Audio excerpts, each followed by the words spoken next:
The Galactic Assembly had not seen a human cry in 47 years. Counselor Amara Okonkwo sat in the crystal chamber surrounded by 300 alien species. They were discussing trade routes. Boring matters. Safe matters. She watched the delegates argue about shipping lanes while her mind wandered to her daughter's birthday next week. Then every human device in the chamber screamed. The sound cut through the debates like a blade. Red emergency lights flashed across tablets, communicators, and neural links. Amara grabbed her device with trembling hands. The message was short. Colony New Horizon had gone silent. Not slowly, not gradually. One moment, 2.3 million humans were living their lives. The next moment, nothing. The alien delegates turned to watch the humans. There were only 12 of them in the chamber. 12 humans among thousands of aliens. They all wore the same expression now. Shock melting into something darker. Perhaps a technical failure, suggested the delegate from the Vorn Collective. His 4 eyes blinked with concern that might have been genuine. Solar interference, offered another species. These things happen in frontier space. Amara stood slowly. Her hands had stopped shaking. Her voice came out flat and cold. New Horizon had 17 communication satellites. For backup systems. Emergency beacons that could survive a sun going supernova. She looked around the chamber. They did not all fail at once. The Dominion of Keth delegation sat in perfect stillness. Their ambassador, a tall creature named Rail, said nothing. His face showed no expression, but his claws had extended slightly from his fingers. Amara noticed. I request a formal investigation, she announced. Under Galactic Law Section 47, any unexplained loss of contact with a member world requires immediate assembly response. The vote was called. Species after species declined. New Horizon was in disputed territory, they said. The Dominion of Keth had claims to that sector. Humanity had been warned not to settle there. The matter was complicated. Ambassador Rail finally spoke. The humans were trespassing. Whatever happened to them was their own doing. The Dominion accepts no responsibility. The final vote came in. Investigation denied. The matter was closed. Amara did not argue. She did not shout or threaten. She simply removed her diplomatic credentials from around her neck. The silver chain made a small sound as it hit the table. I am no longer speaking as Earth's representative, she said quietly. I am speaking as a human being, and I want everyone in this chamber to remember this moment. She looked directly at Ambassador Rail. You have made a mistake. I do not know what your people did to New Horizon, but I know this. You have killed 2.3 million humans. Among them were children. Among them were elderly. Among them were people who had never harmed anyone. Rail's claws extended further. Is that a threat, human? No. Amara picked up her credentials and walked toward the exit. It is a promise. Earth will remember this. She left the chamber in silence. Behind her, her assistant was already transmitting coordinates to Earth Command. The message contained only 2 words, Colony Fallen. On Earth, it was the middle of the night. The message arrived at United Earth Command at exactly 3:47 a.m. By 4 a.m., the Council had been summoned. By 6 a.m., every human world had received the news. The response was not what the galaxy expected. There was no panic, no chaos, no desperate calls for help from alien allies. Instead, there was silence. A heavy, terrible silence that spread across human space like a shadow. In Tokyo, Admiral Yuki Tanaka received her orders while visiting her grandmother's grave. She was 67 years old. She had fought in 3 wars. She had hoped to never fight another. She read the orders once. Then she folded the paper carefully and tucked it into her uniform. I will bring them home, she whispered to the headstone. She meant their memory, their names, their stories. She would carry all of IT in orbit around Earth. The first ships began to move. Not hundreds, not thousands. The shipyards that had been quiet for decades roared back to life. Reserve officers who had retired years ago received calls in the night. They answered. All of them answered. The galaxy had made an assumption about humanity. They were young. They were peaceful. They were reasonable. They had joined the galactic community and played by the rules. They traded fairly. They explored carefully. They asked permission before they acted. The galaxy had forgotten where humans came from. Earth was a death world, a planet where the ground shook and split open, where the sky turned into fire, where the water could crush you and the air could poison you, where creatures evolved to hunt and kill and survive against impossible odds. Humans had survived that world. They had conquered it, and they had carried its lessons into the stars. The lesson was simple: protect your own, at any cost, against any enemy, no matter how powerful, no matter how numerous. You protect your own, or you die trying. The Dominion of Keth had killed 2.3 million humans. Now they would learn what that meant in the Galactic Assembly. Ambassador Rail watched the human delegation's empty seats. He felt satisfied. The humans were weak. They would complain and threaten and eventually accept compensation. That was how civilized species behaved. He had no way of knowing that across human space, 700,000 warships were being prepared. The reckoning was coming. The last transmission from New Horizon lasted 11 seconds. Captain Diego Reyes had listened to it 47 times. He could not stop. His patrol ship had been 3 systems away when the signal came through. Close enough to receive it, too far to help. The recording began with static, then screaming, a woman's voice crying out for her children, a man begging someone to stop, the sound of buildings collapsing, and underneath it all, a strange hissing noise that Diego could not identify. The transmission ended with a child singing. A little girl, maybe 4 or 5 years old. She was singing a lullaby. Her voice was soft and sweet and completely calm. She sang until the signal cut off. Diego had not slept since. Every time he closed his eyes, he heard that song. Now he stood in the massive docking bay of Earth Station Alpha, watching the fleet assemble. Ships arrived every hour. Destroyers from the outer colonies, cruisers from the border patrols, ancient battleships that had been floating in storage for decades, their weapons systems reactivated and ready. The numbers kept climbing. 100,000 ships, 200,000, 300,000. It was not enough. More kept coming. General Sora Lindqvist walked beside him, her boots clicking on the metal floor. She was tall and thin with silver hair cut short. Her reputation was legendary. She had never lost a battle. She had also never started one. "You were there," she said. It was not a question. Close enough to hear them die. Diego kept his eyes on the arriving ships. Not close enough to save them. And now I want to be close enough to make them pay. Sora nodded. "You will command the vanguard. First ships through when we arrive." Diego should have felt honored. The vanguard was the most dangerous position, the highest chance of death. Instead, he felt nothing but cold determination. "Thank you, General." Across the station, Admiral Yuki Tanaka was addressing her command staff. Dr. Henri Moreau stood among them, his white coat out of place among the military uniforms. He was a scientist, not a soldier, but the Admiral had requested him specifically.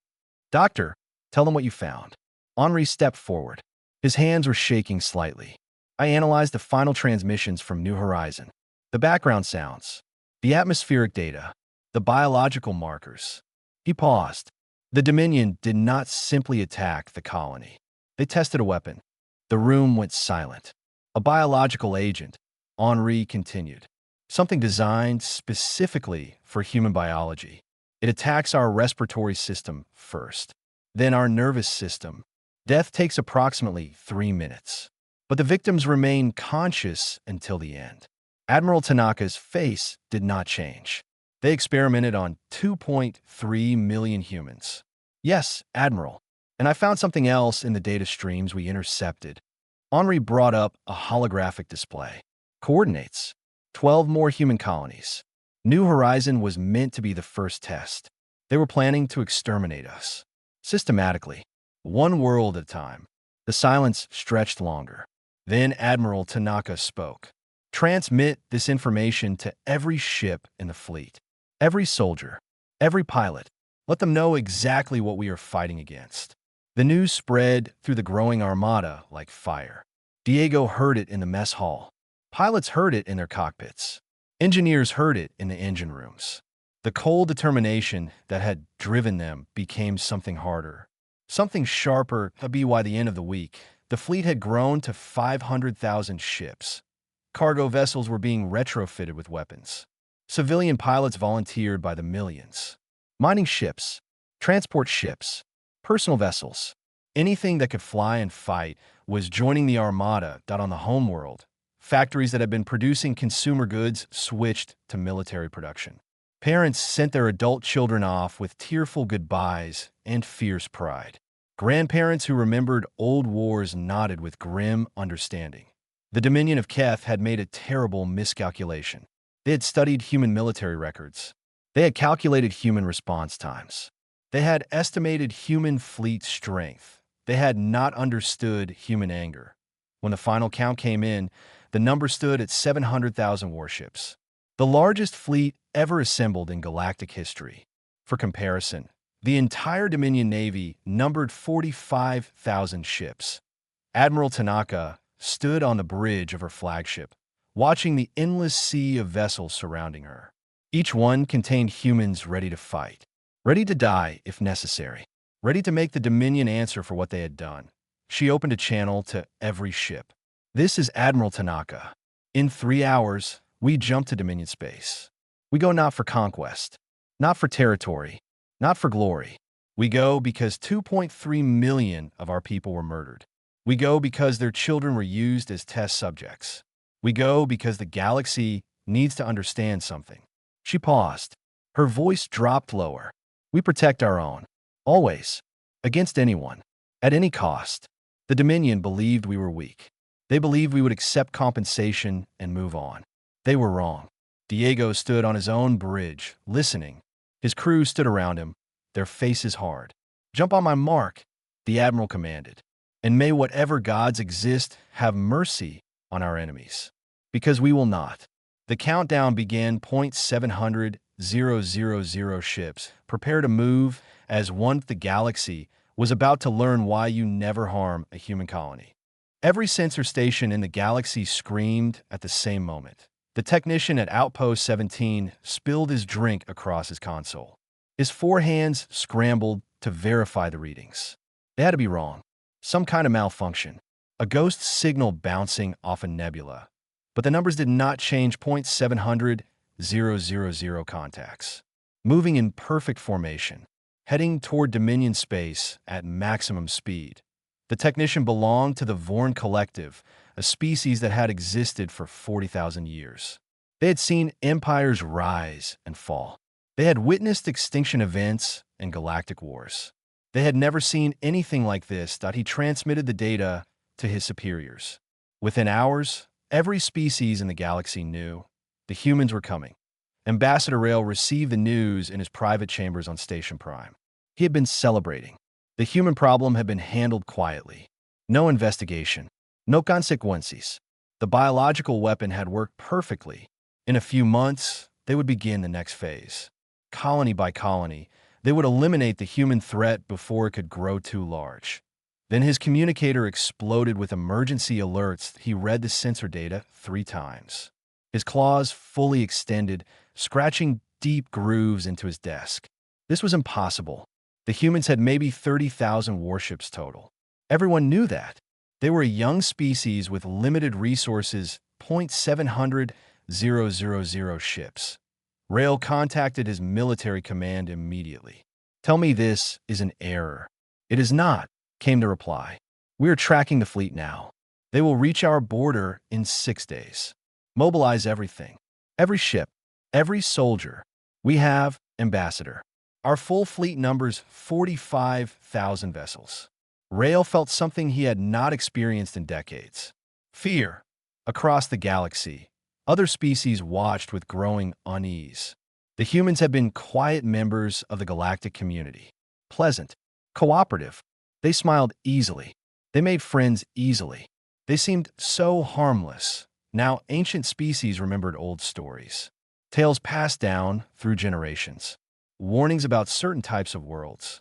Death worlds, they were called. Planets so dangerous that survival itself became a war. The creatures that evolved on such worlds were different. They were forged in fire and blood in endless struggle. Earth was a death world. The elders had mentioned this when humanity first appeared. But the humans seemed so friendly, so reasonable. Everyone had forgotten. They remembered now. The Galactic Assembly called an emergency session. Counselor Amara Okonkwo had returned to her seat. She sat calmly while chaos erupted around her. "This is madness," shouted a delegate from the Merchant Coalition. 700,000 ships? For one colony? This is not justice. This is genocide. Genocide, Amara repeated softly. An interesting word coming from species who voted to ignore the murder of 2.3 million humans. "We must intervene," demanded another delegate. "The Assembly must stop this fleet." "How?" Amara asked. "Will you send ships to block us?" "How many? 100,000? 200,000? And what then?" "You will add your dead to the count." The chamber fell silent. "The Dominion of Keth killed our children," Amara continued. Her voice remained calm, almost gentle. "They used them as test subjects for a weapon designed to exterminate our entire species. You had the chance to investigate, to seek justice. You chose to look away." She stood. "Now we will handle it ourselves. Anyone who interferes will be considered an ally of the Dominion. Choose carefully." Meanwhile, the human fleet reached the outer edge of Dominion space. 3 patrol ships moved to intercept. Their commander broadcast a demand for the humans to halt and identify themselves. Admiral Tanaka responded by ordering every ship to power weapons. 700,000 vessels lit up simultaneously. Their weapon systems hummed with deadly energy. From a distance, it looked like a new galaxy being born. A wall of light and steel stretching across the void. The 3 Dominion patrol ships tried to flee. They did not succeed. The human fleet did not even slow down. The patrol ships simply vanished into the advancing tide. Swallowed whole. Gone in seconds. The message was clear. No merci. No negociation. No escape. On the Dominion homeworld, panic was spreading. Civilians watched the news feeds in horror. Their mighty empire had never faced a threat like this. Their military had always been superior.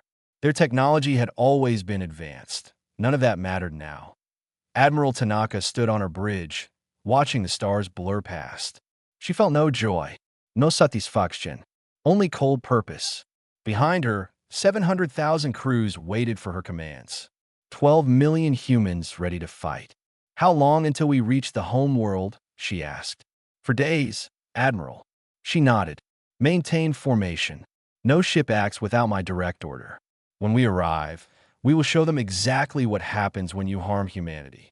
Dr. Henri Moreau stood beside her, studying data on his tablet.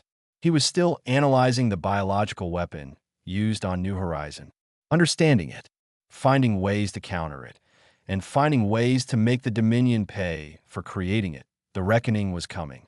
The galaxy watched in terrified silence, and the humans kept coming. The Dominion homeworld had never been invaded. Not once in 8,000 years of history. That record ended on a Tuesday. The human fleet emerged from hyperspace like a metal storm. Ships appeared in waves, each wave larger than the last. They filled every angle of approach. They blocked every escape route. They surrounded the planet called Kathos in a sphere of steel and fire. From the surface, it looked like the stars themselves had turned against them. Admiral Tanaka surveyed the enemy defenses. 12 orbital platforms bristling with weapons. A fleet of 20,000 warships forming a protective ring. Ground-based missile systems capable of destroying anything that entered the atmosphere. Against any normal enemy, these defenses would hold for years. General Sora Lindqvist appeared on the command screen. "Their fleet is positioning for defense. They expect us to attack in formation. Then we will not attack in formation." Admiral Tanaka turned to her tactical officer. "Deploy fighter squadrons in random patterns. I want chaos. I want confusion. I want them unable to predict where the next strike will come from." The first wave of human fighters launched. Thousands of small ships spreading across the battlefield like angry insects. They did not form neat lines. They did not follow predictable paths. They swarmed. The Dominion commanders tried to adapt. They had studied human tactics. They had prepared countermeasures. But their preparations assumed humans would fight like every other species. With logic, with caution, with self-preservation, human pilots flew directly into enemy fire. They crashed their damaged ships into enemy weapons platforms. They sacrificed themselves to create openings for their fellow pilots. They fought like creatures who had nothing to lose, because they had already lost everything that mattered. Captain Diego Reyes led his strike team through the chaos. His target was simple: break through the orbital defenses and reach the surface. His ship shook as enemy fire struck the hull. Alarms screamed. Damage reports flooded in, but he did not slow down. "Vanguard Squadron on me," he commanded. "We punch through or we die trying." His pilots followed without hesitation. They weaved through explosions and debris. They dodged enemy fighters and returned fire. 3 ships in his squadron were destroyed. Then 5. Then 8. But they kept pushing forward. General Lindqvist watched from the flagship, coordinating the assault. The orbital platforms are falling. Ground teams prepare for deployment. Human soldiers packed into drop ships by the thousands. They checked their weapons. They reviewed their targets. They did not speak about fear or death. They spoke about New Horizon, about the children who had died screaming, about the families who would never come home. Diego's ship broke through the orbital defenses. His hull was burning. His engines were failing. But he was through. "Beginning atmospheric entry," he announced. The ground forces followed. Drop ships plunged toward the surface like metal rain. Dominion missiles rose to meet them. Some ships exploded in midair.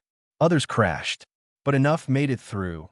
Diego landed his burning ship in the middle of the enemy capital.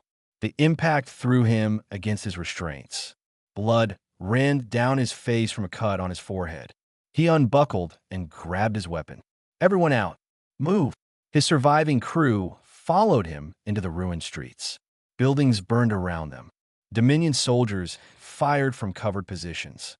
The air smelled like smoke and fear. They fought their way forward, block by block. Behind them, more human forces landed. The ground war had begun. General Lindqvist coordinated from orbit. "All teams, remember your objectives. We are not here to conquer.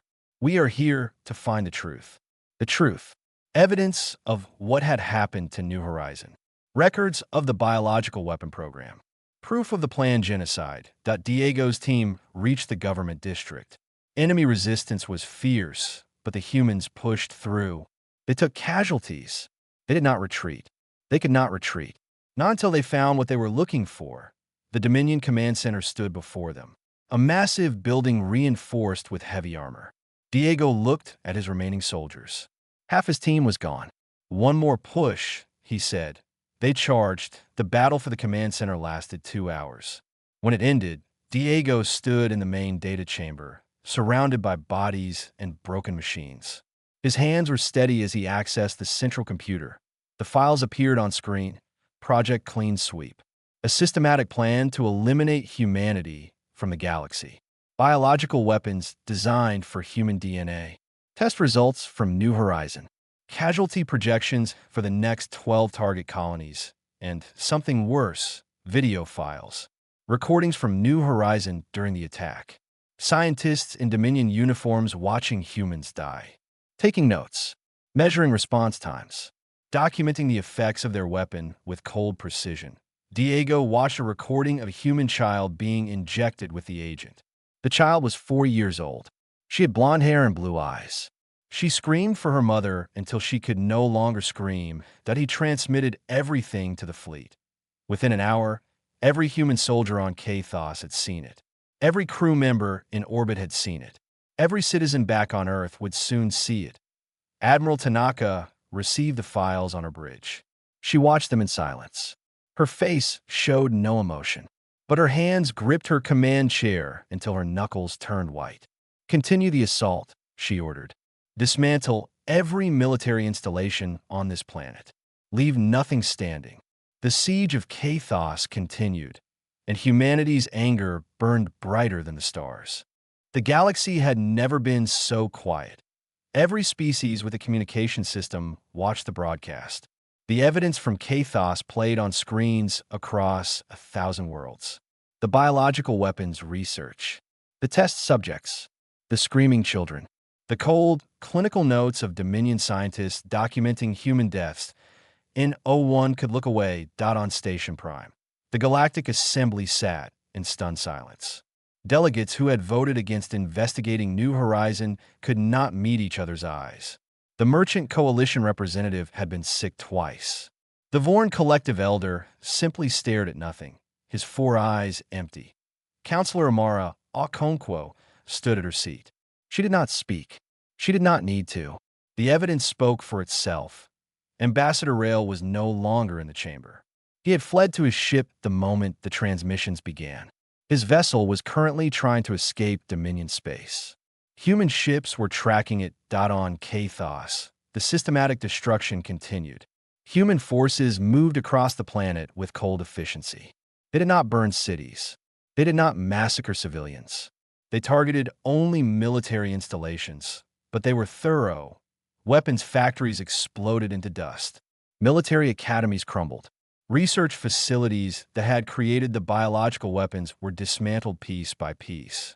The humans documented everything, transmitting records to ensure the galaxy knew exactly what they had found. Admiral Tanaka received a communication request from the Dominion government. The new leader, appointed after the previous one had been captured, appeared on her screen. His face showed pure terror. "Admiral, please. We surrender. Completely and unconditionally. We will pay any price. Accept any terms. Give you anything you want." Tanaka's expression did not change. "You used our children as test subjects. That was the previous leadership. They have been arrested. We will hand them over. We will cooperate fully. You plan to exterminate our entire species. A terrible mistake. We acknowledge it. We will spend generations making amends." Admiral Tanaka leaned forward. Her voice dropped to barely above a whisper. "You made them suffer. You watched them die and took notes. You recorded their screams for your research files." The Dominion leader had no response. "There will be no negotiation," Tanaka said. "There will be no terms. There will only be consequences." She ended the communication. The Galactic Assembly attempted to intervene. They sent formal requests for ceasefire. They offered to mediate. They promised to establish proper tribunals and ensure justice through legal channels. Amara responded on behalf of humanity. "You had your chance. You voted to ignore the murder of our people. Now you want to help." She shook her head. "No, this is human business now." The trials began. Human forces had captured every Dominion official involved in the New Horizon attack. Every scientist who had worked on the biological weapons. Every military commander who had given orders. Every politician who had approved the project. They were brought before human judges. Not military tribunals. Not angry mobs. Proper courts with proper procedures. Every defendant received representation. Every piece of evidence was examined. Every argument was heard. The galaxy watched, expecting bloodthirsty vengeance. What they saw was something different. The trials were methodical, patient, almost cold. The humans did not scream or rage. They simply presented facts, documents, recordings, testimony from survivors of the attack who had been off-world when it happened. The verdicts came quickly. Guilty, all of them. The sentences varied based on involvement. Some received life imprisonment. Others received death. The executions were carried out swiftly and without ceremony. Ambassador Rail was captured trying to cross in a neutral space. His trial lasted 3 days. The evidence against him was overwhelming. He had personally approved the New Horizon attack. He had watched the test recordings and called them encouraging results. He was sentenced to death by spacing, the traditional human punishment for traitors and mass murderers. He was placed in an airlock on a human vessel orbiting Kathos. The entire planet could watch as the doors opened. He screamed for mercy until the vacuum took his voice. On Earth, people gathered in public squares to watch the trials.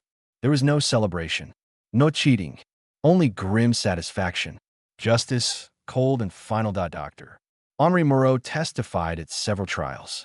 He explained the biological weapons in clinical detail. He showed how they had been designed specifically to cause maximum suffering before death. He described what the victims had experienced in their final moments. When his testimony was complete, he returned to his laboratory. He had work to do. The weapons still existed somewhere. Samples might have survived. He would not rest until every trace was destroyed. The siege of Kathos lasted 6 months. When it ended, the Dominion military no longer existed. Their fleet was scrap metal. Their weapons factories were rubble. Their research facilities were ash. The species that had planned to exterminate humanity had been rendered completely defenseless, but the humans did not stay. They did not occupy. They did not colonize. They simply left. Admiral Tanaka broadcast one final message to the Dominion people. We do not want your world. We do not want your submission. We want only this. Remember what happens when you harm our people. Tell your children. Tell your children's children. Make sure they never forget. The human fleet began its journey home. Behind them, the Dominion of Keth wept in the ruins of their arrogance. Justice had been served. 1 year after the fall of New Horizon, a monument rose from empty space. The structure floated where the colony had once orbited. Massive, silent, beautiful in its simplicity. A perfect sphere of black marble inscribed with 2.3 million names. Every human who had died. Every child. Every elder. Every dreamer who had traveled to the stars hoping for a better life. Admiral Yuki Tanaka stood before the monument in a small shuttle. She was alone. She had requested no ceremony, no cutouts, just a few moments of silence with the dead. She touched the cold surface and traced a name with her finger. A child, 4 years old, the same age as her granddaughter. We remembered you, she whispered. We always will. She returned to Earth that evening. A retirement ceremony waited for her. She had refused it 3 times. Her superiors had insisted. She was 78 years old now. She had earned rest. The ceremony was quiet. No speeches, no grand announcements, just a small gathering of officers who had served with her. They shook her hand. They thanked her. Then they let her go. She went home to Kyoto. Her grandmother's grave was covered in cherry blossoms. She sat beside it for hours, watching the petals fall. Captain Diego Reyes did not attend the ceremony. He had requested assignment to a remote listening station on the edge of human space. Alone, watching the darkness for any sign of threat, he finally slept now.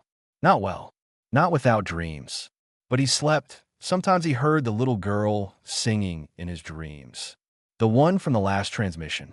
He had learned her name during the trials. Lila. She was 4 years old. She liked purple flowers and stories about dragons.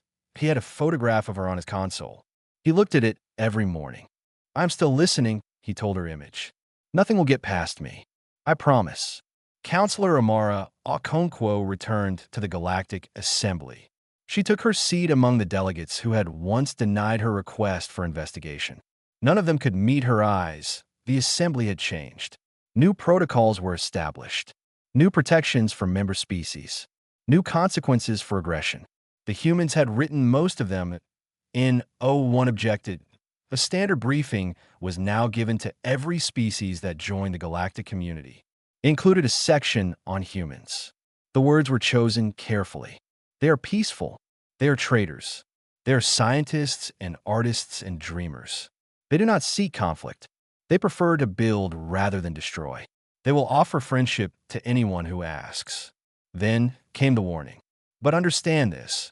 Humans came from a death world, a planet that tried to kill them every day of their existence. They survived. They conquered. They carry those lessons in their blood. Do not test them. Do not harm them. Do not give them a reason to remember you as an enemy, because they protect their own, always, against anyone, at any cost. New species read these words and understood them immediately. Older species read them and remembered what they had witnessed. The lesson was clear. Some prices were too high to pay. Some species were too dangerous to provoke. Some memories were too long to fade. General Sora Lindqvist returned to her teaching position at the military academy. She had new lessons to share now. New tactics, new strategies, but mostly she taught history. She made sure every student understood what had happened at New Horizon. what humanity had done in response, and why. "We are not conquerors," she told them. "We are not monsters, but we are protectors. And protection sometimes requires teeth." Dr. Henri Moreau continued his research. He had destroyed every sample of the Dominion biological weapon he could find. Now he worked on defenses, early warning systems, countermeasures, ways to protect humanity from ever facing such a threat again. His laboratory contained one photograph. A small girl with blonde hair and blue eyes. The child from the test recordings. He had never learned her real name. The records had been destroyed. So he gave her one hope. He looked at her picture every morning before starting work. A reminder of why his research mattered. On Earth, life continued. Children went to school. Workers went to their jobs. Families gathered for dinners and celebrations. The war was over. The threat had passed. The future stretched out before them, bright with possibility. But the shipyards remained active. Not building new vessels, just maintaining the ones that existed. Just keeping them ready. Just in case .700,000 warships floated in orbit around human worlds. Quiet, patient, waiting. The soldiers went home to their families. They held their children close. They kissed their partners. They returned to peaceful lives. But they stayed in contact. They kept their training current. They remained ready because humanity had learned something during the New Horizon crisis. They had learned that peace was precious, that safety was precious, that the lives of their people were worth more than anything else in the universe. And they had learned that some species only understood one language. The galaxy was at peace now. The dominion of Keth had been humbled. Other aggressive species had taken note. No one wanted to be next, but humanity did not relax. They did not forget. They smiled and traded and explored and created. They made friends and built alliances and contributed to galactic prosperity, and they watched. They always watched, because somewhere out there, another threat might be growing. Another species might be calculating whether humans were worth targeting. Another government might be considering whether a quick strike could eliminate the human problem. Those species, humanity, sent a simple message that we are here. We are watching. We remember everything.